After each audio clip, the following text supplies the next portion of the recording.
Hello, જાગૃત આવાજમાં તમારું સ્વાગત છે. મારું નામ છે ચિંતન અખાણી. હવે જેટલા પણ ડિપ્લોમા 2 ડિગ્રીમાં એડમિશન લેવા માંગી રહ્યા છે એ લોકોની જે ઇમ્પોર્ટન્ટ ડેટ્સ છે એ આવી ગઈ છે, જેના વિશે આપણે ડિસ્કસ કરશું. અને આખી જો તમારે ડિપ્લોમા 2 ડિગ્રીની એડમિશન પ્રોસિજર અમારી સાથે કરવી હોય તો આપણે એક લિંક બનાવી છે આપણી વોટ્સએપ ચેનલની. એ લિંક હું નીચે ડિસ્ક્રિપ્શન બોક્સમાં મૂકી દઉં છું. એમાં તમે જોડે જજો અને આખી ડિપ્લોમા 2 ડિગ્રીની એડમિશન પ્રોસિજરની જે ડિટેલ્સ છે એમાં આવશે. આપણે ઝૂમ ઉપર વેબિનાર પણ કરીશું. એ પણ ઝૂમ મીટિંગની લિંક પણ એ જે ચેનલ છે એમાં આવશે. એટલે એ ચેનલમાં જોડાવાનું ભૂલતા નહીં. ચેનલની લિંક નીચે અવેલેબલ છે, મિસ ના કરતા.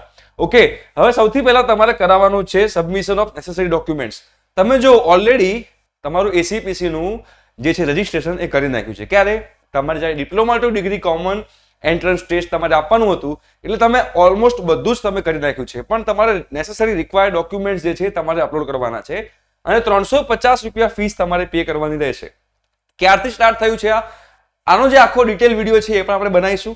જો તમારે જોઈએ છે તો કમેન્ટ બોક્સમાં કમેન્ટ કરો કે સર આખો ડિટેલમાં વિડીયો બનાવીને બતાવો, તો હું તમને બનાવીને બતાવીશ. કમેન્ટ કરજો પણ જરૂરથી. ઓકે, તો 15 મે એટલે કે આજથી જ તમારું જે આ છે પ્રોસેસ એટલે કે તમારા ડોક્યુમેન્ટ્સ અપલોડ કરવાની પ્રોસેસ આજથી શરૂ થાય છે અને લાસ્ટ ડેટ છે 5th જૂન. એટલે ઘણો બધો સમય છે, ગભરાવાની કોઈ જરૂર નથી. પછી તમારે કોઈ ભૂલ થઈ હોય તો એમાં તમારે એડિટ કરવું હોય, ભાઈ નામમાં ભૂલ છે, ગમે તે XYZ ભૂલ હોય તો એની પણ જે ડેટ છે 20/5/2024 થી લઈને 6/6/2024 સુધીમાં તમે લોકો એ તમારા ફોર્મની અંદરથી તમારે જે પણ ડિટેલ તમારે ચેન્જ કરવી હોય તમે કરી શકશો. પછી તમારી સીટ મેટ્રિક્સ આવશે, એટલે કઈ કોલેજમાં કેટલી સીટ્સ અવેલેબલ છે એ આવશે. એ 6 જૂને આવશે.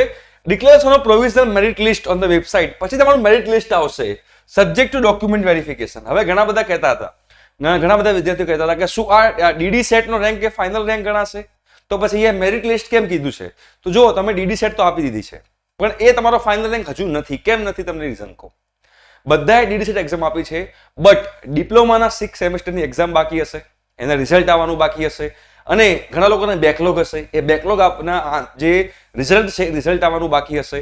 એટલે ફોર એક્ઝામ્પલ કોઈનો રેન્ક છે 150મો અને એ સ્ટુડન્ટ્સ ન કરે નારાયણ પણ 6th સેમેસ્ટર ડિપ્લોમાની અંદર ફેલ થાય છે તો એ આ જે એડમિશન પ્રોસિજર છે એમાં પાર્ટિસિપેટ નહીં કરી શકે.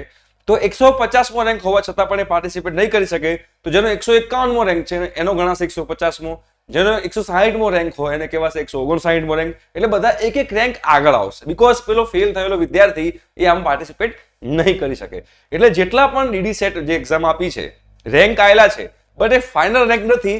ઘણા બધા સ્ટુડન્ટ્સ એવા પોસિબલ છે કે જે લોકો 6 સેમેસ્ટર ડિપ્લોમામાં ફેલ થાય તો એ લોકો આમાં પાર્ટિસિપેટ ન કરી શકે તો એના કારણે તમારા મેરિટ રેન્કમાં ચેન્જ આવી શકે. ઓકે, બટ અગેન આખી એડમિશન પ્રોસિજર માત્ર ને માત્ર ડીડી સેટના રેન્ક ઉપર થશે. એટલે કે તમારા મેરિટ લિસ્ટ ઉપર થશે.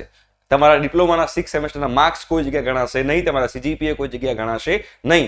બટ ફાઇનલ મેરિટ લિસ્ટ આ સેન્સમાં છે કોઈ ડોક્યુમેન્ટ્સ અપલોડ કર્યા પણ ડોક્યુમેન્ટ્સ ખોટા અપલોડ થઈ ગયા, ટાઈમસર એ લોકો ડોક્યુમેન્ટ જે છે સાચા ડોક્યુમેન્ટ અપલોડ ન કર્યા તો એ લોકો પણ આ જે પ્રોસેસ છે એમાં પાર્ટિસિપેટ ન કરી શકે તો એ લોકોના રેન્ક પણ કન્સિડર ના થાય. તો આ બધા રીઝનના કારણે તમારા રેન્કમાં ફેરફાર થવાની શક્યતા છે અને ફેરફારમાં રેન્ક આગળ જઈ શકે, કોઈ દિવસ પાછળ નહીં જાય. એનો મતલબ કોઈનો 100મો રેન્ક હોય તો 98મો રેન્ક થાય, 95મો રેન્ક થાય, પણ 100મો રેન્ક હોય તો 110મો રેન્ક થઈ જશે, એવું નહીં થાય. રાઈટ? તો અહીંયા આગળ તમારું ફાઇનલ મેરિટ લિસ્ટ આવશે. પછી તમારો મોક રાઉન્ડ સ્ટાર્ટ થાય છે 7 જૂનથી. મોક રાઉન્ડ શું છે શું નહીં બધી વસ્તુ આપણે ઝૂમ મીટિંગ પર કહેતા રહીશું. 7 જૂનથી 11 જૂનની વચ્ચે પછી તમારું મોકનું રિઝલ્ટ આવશે. એના પછી તમે જોશો તો એકચ્યુઅલ રાઉન્ડ 1 સ્ટાર્ટ થશે 14 જૂનથી 18 જૂનની વચ્ચે. પછી તમને એનું 14 જૂનથી 18 જૂન જે છે એ તમારું રિયલ રાઉન્ડ 1 છે. મોક રાઉન્ડ એ ટ્રાયલ રાઉન્ડ છે. પછી રિયલ રાઉન્ડ 14 જૂને સ્ટાર્ટ થશે અને એનું રિઝલ્ટ આવશે 21 જૂને. બરોબર? એની ફીસ પે કરવાની લાસ્ટ ડેટ 25 જૂન હશે. ફીસ પે કરવી કે નહીં, કેટલી ફીસ પે કરવી, બધી વસ્તુ જે છે હું તમને ધીમે ધીમે સમજાવતો રહીશ. પછી રાઉન્ડ 2 સ્ટાર્ટ થશે. બરોબર? અત્યાર સુધી 2 રાઉન્ડની જે છે એ તમને આગળ આપેલું છે અને તમારી એકેડેમિક ટર્મ જે છે એ 11 જુલાઈથી સ્ટાર્ટ થાય છે. થર્ડ સેમેસ્ટરની એકેડેમિક ટર્મ 11 જુલાઈથી સ્ટાર્ટ થાય છે. એટલે તમારા ડિપ્લોમા 2 ડિગ્રીના સ્ટુડન્ટ્સ જે છે એમનું થર્ડ સેમેસ્ટર 11 જુલાઈથી સ્ટાર્ટ થશે. તો આ ઇમ્પોર્ટન્ટ ડેટ છે બટ એની અંદર સૌથી પહેલા તમારે શું કરવાનું છે તો તમારું પહેલું સ્ટેપ શું હોવું જોઈએ? પહેલું સ્ટેપ તમારું હોવું જોઈએ કે 5 જૂન સુધીમાં તમારા બધા ડોક્યુમેન્ટ્સ જે છે નેસેસરી ડોક્યુમેન્ટ્સ એ અપલોડ કરી દો અને આ જે 350 રૂપિયા ફીસ છે એ પે કરી દો.